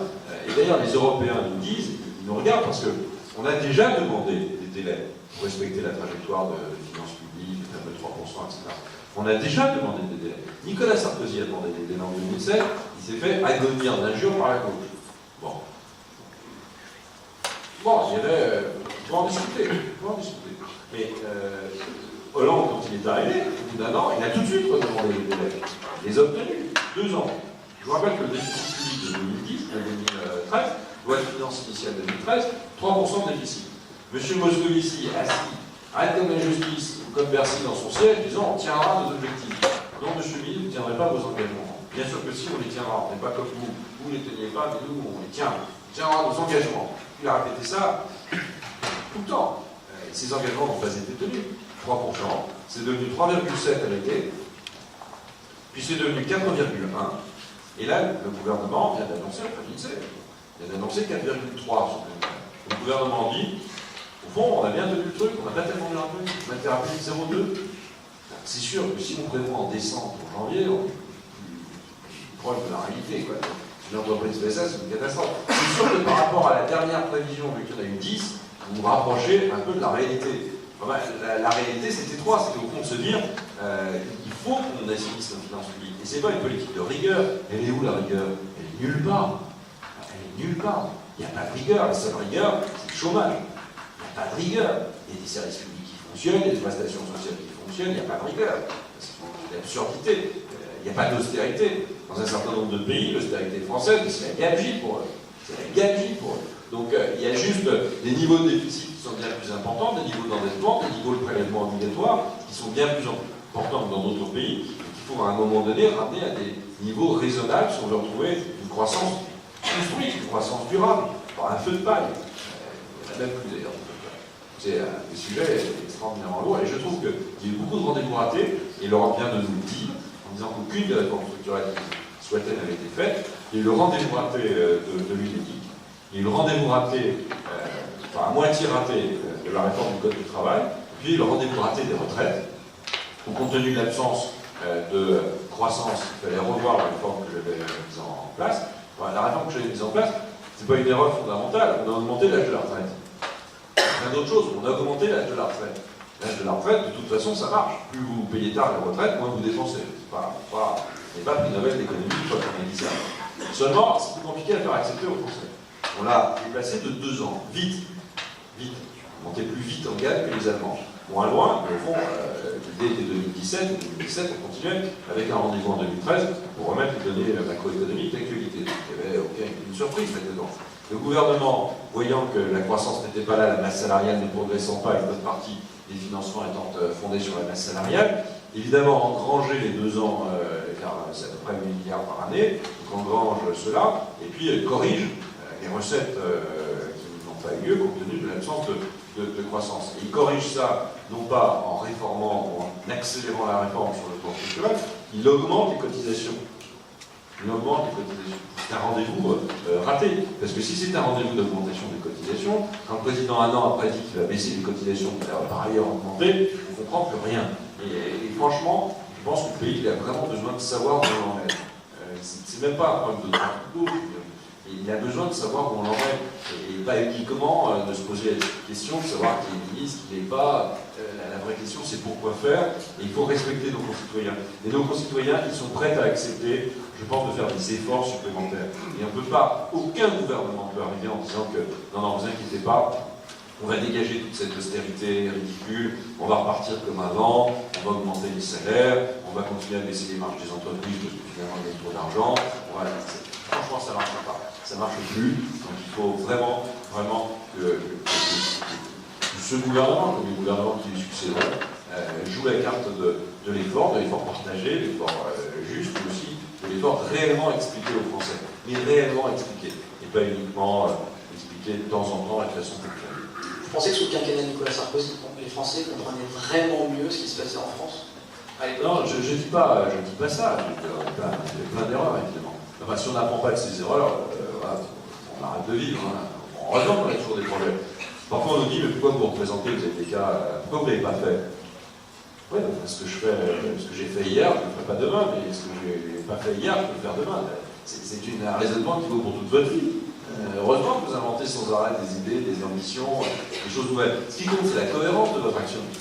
C'est la cohérence et la hiérarchisation de vos priorités.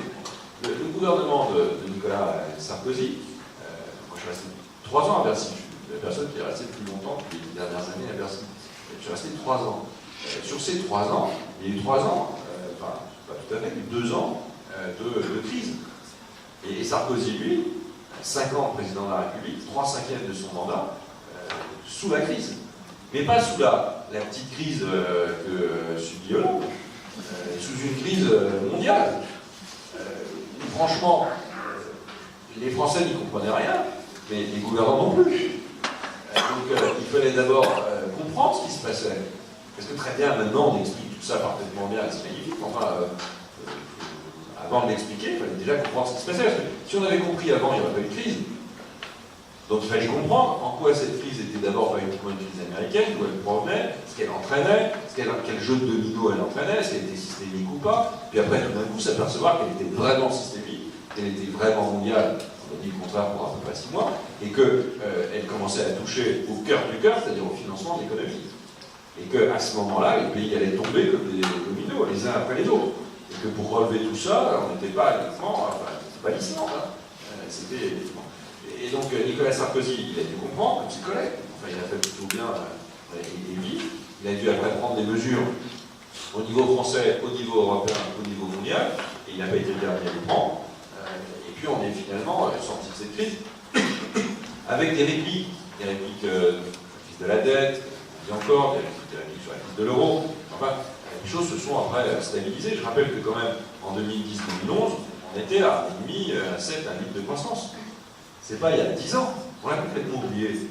Mais la croissance, elle a commencé de nouveau à réfléchir, à s'écraser à partir de 2012. Et là, le président de la République, nouvellement élu, s'est aperçu qu'il y avait une crise. Et il s'aperçoit, au fond, qu'il y a une crise, mais la crise aujourd'hui, comment vous dire, elle n'est plus mondiale. Elle n'est plus mondiale au sens systémique d'une crise. Elle n'est plus mondiale. Il y a des problèmes partout.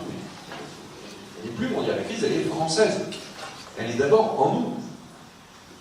L'incapacité de la France à retrouver un chemin de croissance à peu près normal, c'est-à-dire grosso modo 2%, c'est notre faute. C'est pas la faute des autres. Notre incapacité à juguler la dette, c'est notre faute. Bon, l'incapacité d'éviter la déflation, ça c'est pas notre faute, c'est tout de nous. Mais quand même, il y a beaucoup de choses qui relèvent de nous, et uniquement de nous, quoi. Et quand on admet ça, ça veut dire que quand même, on devient un peu tout seul, qu'on arrête de rejeter les responsabilités sur les autres, et qu'on se met à travailler sérieusement pour un pays qui sera toujours un pays profondément social, profondément humain. La déclaration des droits de l'homme, c'est chez nous, et tout le monde y adhère, l'ULP et le Parti Socialiste, et tous les autres, les partis. Et en tout cas, ce pays-là, on le veut en commun. Et en même temps, ça nécessite beaucoup d'efforts. Nous, à droite, on pense qu'il faut en faire beaucoup plus encore.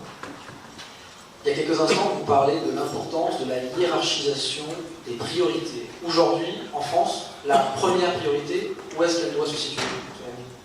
Il faut profondément baisser les dépenses. Il faut profondément baisser les dépenses publiques. Chaque euro dépensé sur le plan public aujourd'hui, c'est un emploi de moins. Il faut profondément stopper l'hémorragie des dépenses. Et elles n'ont pas été stoppées. Les dépenses ont augmenté de plusieurs milliards d'euros entre 2012 et 2013. Et vont continuer à augmenter entre 2013 et 2014. Quand on dit que les dépenses n'augmentent plus, il reste une fable. Bien sûr qu'elles augmentent. Et donc il faut, pour baisser les dépenses, il ne s'agit pas de refaire ce que moi j'avais fait la vision générale de politique publique. Il faut aller plus loin que cela. Il faut réformer les politiques publiques elles-mêmes, le contenu des politiques publiques. Et il faut réformer notamment les politiques sociales. Je dis beaucoup, mais il y a 600 milliards d'euros sur à peu près 200 milliards, 150 milliards de dépenses publiques. Il y a entre 5 et 600 milliards d'euros de dépenses sociales. il faut les réformer. Il faut changer les choses. Il faut changer la politique du logement, il faut revoir la façon dont il faut revoir l'assurance maladie, il faut revoir notre système hospitalier, il faut revoir la multitude d'allocations en tout genre. Voilà, il faut maintenir l'essentiel. Il faut maintenir l'essentiel. La question n'est pas évidemment de mettre la tête sous l'eau avec des gens. Personne ne peut penser ça. Mais en même temps, si réellement on croit à l'intérêt général, c'est de ne pas se livrer à une entreprise de démagogie. Une entreprise de démagogie, si aujourd'hui, de distribuer l'argent qu'on n'a pas, c'est tellement plus facile. Tellement plus facile que les générations futures. Il faut réformer le politique, réformer le politique sociale essentiellement. Ces dernières semaines, l'actualité politique a été vraiment très très riche. Dimanche, on a eu l'occasion d'assister au résultat du second tour des élections municipales. Votre opinion, même si on la connaît, on imagine un peu déjà sur ces élections municipales. Je les ai déjà données. Voilà, c'est un gros succès pour l'UMP. C'est pas un grand succès pour le Front National, contrairement à ce que je trouve on peut lire un peu partout. Bon, voilà, le Front National, il a pris une quinzaine de villes. Très bien, il y en a 36 000, donc bon. Et puis il y en a plein qui n'a pas pris, notamment avec les leaders du Front National. Après, le Front National, on ne fait pas une maladie, il est dans la République, hein, un parti politique, il y a des élus à l'Assemblée nationale. Je combats les idées simplistes qu'il professe, enfin, je peux faire le combat, je ne le nie pas. Je ne nie pas son existence, je ne nie pas son droit à exister, je ne nie évidemment pas le droit de tout un chacun à voter pour lui, je le combats comme je combats le Parti Socialiste. Voilà. Je considère que ce n'est pas une bonne solution pour la France. Je crois aussi qu'il y a un rejet extraordinairement fort du gouvernement, des politiques, pas de toutes les politiques, parce que les gens quand même voté assez largement pour des élus issus du FP ou du DI, du MoDem version droite MoDem. J'en ai un peu du temps j'ai compris que la Cour était redevenue à droite, le MoDem de droite. D'ailleurs, je remarque que le Conseil de Route se fait hier beaucoup plus facilement quand il est à droite que quand il est à gauche. Il faudra regarder ça de près. Mais donc, il y a eu un rejet très fort des socialistes, très très fort de la gauche, de façon générale. Un peu de rejet parce qu'il y a de l'attention, au fond, tous les pays sont de plus en plus attentionnistes, mais il y a quand même une méfiance absolue vis-à-vis de la politique parce qu'elle ne réussit pas, parce qu'il n'y a pas de résultat. C'est très difficile de dire à quelqu'un, écoutez, c'est formidable, on est super bon gestionnaire quand personne n'est au chômage depuis 2 ans. C'est une quantité expliquée. Donc on a cette rupture. Et puis en même temps, je pense que les gens votent pour nous sans une appétence gigantesque pour eux. Si on croit qu'il y a une envie qui est élevée, je pense qu'on se trompe. Par contre, voilà, les ferments sont là. À nous de les faire vivre, à nous d'être sérieux dans le projet et d'accélérer dans notre capacité à avoir un projet d'alternance pour la France. À nous aussi de jouer du collectif. Bon, pas si simple que ça non plus. C'est facile de le décréter, enfin c'est facile de le dire, c'est plus facile de le dire que de le faire. Un leadership, ça ne se fait pas comme ça ne se décrète pas. Il y aura des mécanismes de primaire certainement pour sélectionner un candidat ou une candidate à l'élection présidentielle. Il y a beaucoup de candidats. Bon, beaucoup trop.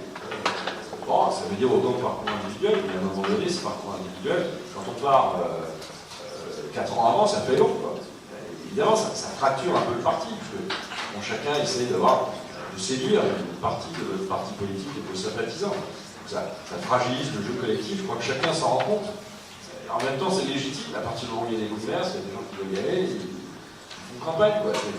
C'est pas illégitime. Donc il faut trouver, on n'a pas trouvé encore, la bonne pierre philosophale qui contribue à l'unité de l'UMP et qui en même temps permette une saine émulation au sein de l'UMP entre les gens qui ont envie d'aller à l'élection primaire et puis après de porter nos couleurs à l'élection présidentielle. Il y a encore un peu de travail, je pense que c'est en tout cas les élections municipales qui ouvrent une nouvelle étape aussi pour la droite et pas uniquement pour la gauche. Ce matin est tombé le gouvernement de. Je ne sais pas si c'est tombé, pas le bon mot, hein. Madame Royal à l'écologie, M. Cazeneuve à l'intérieur. Oui, on va voir. Le gouvernement, c'est surtout utile à l'usage. Moi, je remarque que depuis 2 mois, il ne travaillait plus. Bon, au fond, c'est peut-être pas plus mal. Et depuis 2 mois, honnêtement, c'est municipal. Des mois. Et d'ailleurs, le cabinet ministériel, c'est pas uniquement voilà, un responsable de l'OMP qui vous dit qu'il faut être suspect de manque d'objectivité. Mais quand vous regardez, enfin, demandez aux observateurs, de toute façon, vous êtes suffisamment informés. Il y a beaucoup de critiques depuis 2 ans sur le fonctionnement même de l'État, sur la manière dont ça fonctionne, sur la capacité des cabinets ministériels, etc., etc. Il y a des champs incroyables d'amateurisme à la tête de l'État. Donc, j'ose espérer, parce que c'est mon pays, dont on existe, j'ose espérer que cet amateurisme a été balayé, qu'il y aura au moins un cabinet, un gouvernement, qui soit un gouvernement solide et sérieux, et qui mène une politique claire. Je sens toujours que ce ne sera pas le cas, je vais toujours l'espérer. On verra. Le fait que les Verts ne soient pas dans le gouvernement est faire une bonne chose pour eux. À mon avis, à la fois pour les Verts et à la fois pour le Parti Socialiste. Ça veut dire que Valls n'a pas réussi à rassembler, et ça veut dire que pour les Verts, ils n'acceptent pas d'exercer des responsabilités alors qu'on leur proposait des responsabilités alors au cœur de leur population. Parce que jusqu'à présent, on acceptait des Verts dans la majorité, sauf s'ils font l'écologie. Parce qu'un Vert, c'est utile, surtout pas pour l'écologie, parce que là, ça commence à raconter n'importe quoi. Donc, le Parti Socialiste a toujours tenu très éloigné les Verts du dossier écologique. C'est quand même incroyable. Quand on réfléchit un peu, c'est bizarre. Bon, là, Manuel Valls, il avait tellement envie, que Manuel Valls, c'est un homme de droite contrarié, il avait tellement envie de montrer qu'il était à gauche, et quand même, toutes ses troupes sont à gauche, il avait tellement envie de montrer qu'il était à gauche, qu'il est formidablement écologiste, qu'il donnait le numéro 2 du gouvernement était prévu pour les écologistes, avec la transition énergétique, l'écologie, tout ce qu'ils voulaient. Tu sais, ils refusent. C'est quand même assez particulier d'ailleurs. Les 2 coprésidents, parce que les gars, ils n'arrivent jamais à accuser pour un chef, les 2 coprésidents du groupe à l'Assemblée nationale, Barbara Pompili et puis François de Rugy, étaient absolument partants. Moi, j'ai fait des débats avec eux ce soir-là, j'étais sur Europe 1 et après sur BFM avec Melo. Ils étaient assez partants pour entrer au gouvernement. Tant mieux, Duflo, je sais pas comment il s'appelle, ils partent. Très bien, ils partent et nous on rentre. Hein. Bon, le jeu collectif a fait qu'ils ont refusé, mais je trouve que c'est presque dommage au fond pour la France, dans ce cas-là. On est, disons, la majorité, c'est des hommes et des femmes politiques, ils ont des convictions, on leur donne la possibilité de les appliquer dans un gouvernement, ça fallait y aller. Et ça, assez curieux comme mode de voilà, le soutien sans participation. Truc, quand même expliquer aux gens, hein. Je soutiens mais je ne me mouille pas. Franchement, c'est assez irresponsable comme attitude. Moi, je crois que la feuille de route de M. Valls, quel que soit son talent de communicant, sa feuille de route, elle est infernale. Et qu'il devra privilégier, et il le fera parce que c'est son ambition, en tout cas c'est certainement son intérêt, il va tout de suite vouloir montrer sa différence avec son prédécesseur, M. Hérault, c'est une sorte de anti-héros. Donc voilà, l'anti-héros, il va montrer qu'il fait autre chose. Donc il va falloir qu'il aille vite, et donc il montre des résultats rapides. Il n'y a pas de résultats rapidement à obtenir. Il y en a. Donc il faudra brader. Il faudra faire quelque chose qui ne soit pas réellement constructeur pour le moyen terme. Ce sera donc contraire à l'intérêt général. Pour l'intérêt général, à moyen terme, sur le plan durable. On verra ce qu'il fait et comment il fait. Si vous rendez 80 € de pouvoir d'achat aux gens qui sont à 1,3, en dessous d'1,3 SMIC, parfait, les gens sont sûrement ravis, ça ne changera absolument rien probablement à leur vie, et rien non plus, surtout, à l'état économique du pays, ça aggravera l'état économique du pays. Ça l'aggravera. Parce que, dans ce cas-là, on se demande pourquoi ils ont supprimé les heures supplémentaires. Pourquoi ils ont supprimé la défiscalisation des heures supplémentaires, qui est un outil bien plus puissant, qui coûte en opportunité, mais pas immédiatement. Donc, on voit bien que l'équation, elle est très compliquée, très difficile, parce que c'est une impasse dans laquelle ils se sont mis eux-mêmes. Franchement, ils sont pas obligés d'aller dans cette impasse. Et il ne suffit pas de regarder le ministre, le Premier ministre, en fait, qui est patron de la politique italienne, M. Renzi, qui est dans toutes les têtes. Bon, il est jeune, il est habillé, il est italien, c'est très bien. Et puis il tient tête à la commission. Et c'est la politique de Matador, c'est fini. C'est facile de tenir tête à la commission pour dire que nous en fumez, c'est trop difficile. la pente est trop raide, derrière cette pente trop raide, c'est au contraire les pays qui vont s'effondrer. Ok, la voie de la facilité, c'est toujours plus facile à prêcher. Sauf que l'italien, il y a une petite différence avec le français. C'est que l'italien, lui, il est dans des déficits publics qui sont à peu près 1,5 en dessous des nôtres, et qui va bien respecter les engagements qu'il a pris devant l'Europe. Il n'a pas dit, je ne vais pas respecter les engagements. Il n'a pas donné de délai supplémentaire. Il n'a pas demandé de délai supplémentaire. Il va les faire, ces 3%. Il est même un peu en dessous. Et c'est parce qu'il est en dessous qu'il demande la possibilité de monter à 3. C'est très différent de la France, on est à 4,3. Ça n'a rien à voir. Alors ils ont un endettement excessif, mais enfin, ils ont quand même une capacité économique qui est un peu différente de la nôtre. Donc les deux pays ne sont pas tout à fait comparables. Je terminerai sur un autre événement des élections, et qu'est-ce que nous, on devrait attendre de ces dernières années? On en a déjà parlé, j'en ai déjà évoqué. Je ne sais pas comment on peut prendre ces élections, c'est pas facile. Il faut des projets, que les gens puissent comprendre, puissent adhérer à ces projets, c'est difficile. Il faut sortir des sentiers battus, des débats habituels, l'Europe fédérale, etc. Il faut d'autres choses, et en même temps, on voit bien qu'il y a un rejet. On voit bien qu'il y a un rejet de l'Europe. Que ce sera très difficile uniquement de dire j'adore l'Europe, mais j'en veux une autre. C'est habile, mais c'est un peu court. Une autre Europe, c'est comment, on la construit avec qui, et puis il suffit que les autres ne soient pas d'accord, vous ne la construisez pas.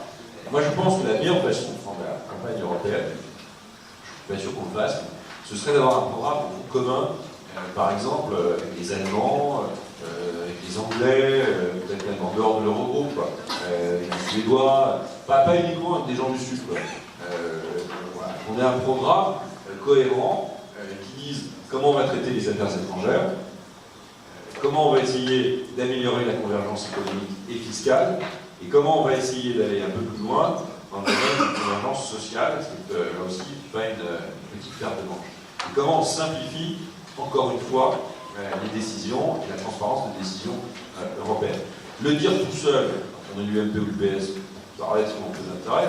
Le dire avec la CDU-CSU, le dire avec les Italiens, le dire avec le Parti conservateur britannique, etc., ça pourrait avoir de l'allure. J'ai peur qu'on ne soit pas tout à fait prêt là-dessus. Donc il y a un vrai risque que ce soit une explication de texte entre les Français et la politique. Si c'est une explication de texte entre les Français et la politique. Alors je ne vois pas trop d'ailleurs, parce que Manuel Valls, ça va être sa première confrontation avec l'élection. Elle n'est pas dans une semaine, elle est dans 2 mois. Et dans 2 mois, c'est beaucoup de mois en politique. Donc il va évidemment tout faire pour éviter de considérer que c'est un échec, un premier échec électoral pour son gouvernement. Donc il va devoir pendant 2 mois, je ne sais pas, afficher un certain nombre de signaux certainement, de quelle nature, je n'en sais rien. On va voir. Enfin, en tout cas, c'est une zone de grand danger, des élections européennes. Tout ça avec des rendez-vous entre le 15 avril et le mois de juin, c'est-à-dire en plein cœur de la campagne électorale européenne, sur notre trajectoire de finances publiques qu'on doit présenter à l'Europe. On doit dire ce qu'il y a à l'intérieur des 50 milliards, on doit dire ce qu'on fait comme réforme structurelle, et on doit dire si on respecte ou pas le plan de programme, de trajectoire de réduction des déficits publics. Comme j'ai compris qu'on avait envie de dire le contraire, alors c'est très bien. On aura peut-être une posture qui sera de dire regardez, on résiste à l'Europe. Regardez, moi, Montebourg, ou moi, pour prendre les plus éruptifs, moi, machin, moi, Bach, je dis non à cette Europe-là qui matraque les Français, sauf que c'est les socialistes qui ont matraqué les Français. Voilà, ce non, au fond, à une Europe pointé du doigt comme un bouc émissaire, peut-être que ça peut fonctionner, mais c'est contraire à l'intérêt général, contraire à la culture européenne. Je vais sortir un petit peu du cadre. La Coupe de Chantilly n'est pas encore en Champions League, mais ce soir, la France sera représentée par Paris Saint-Germain face à Chelsea. Votre pronostic, monsieur le ministre? 2-0 pour la PSG.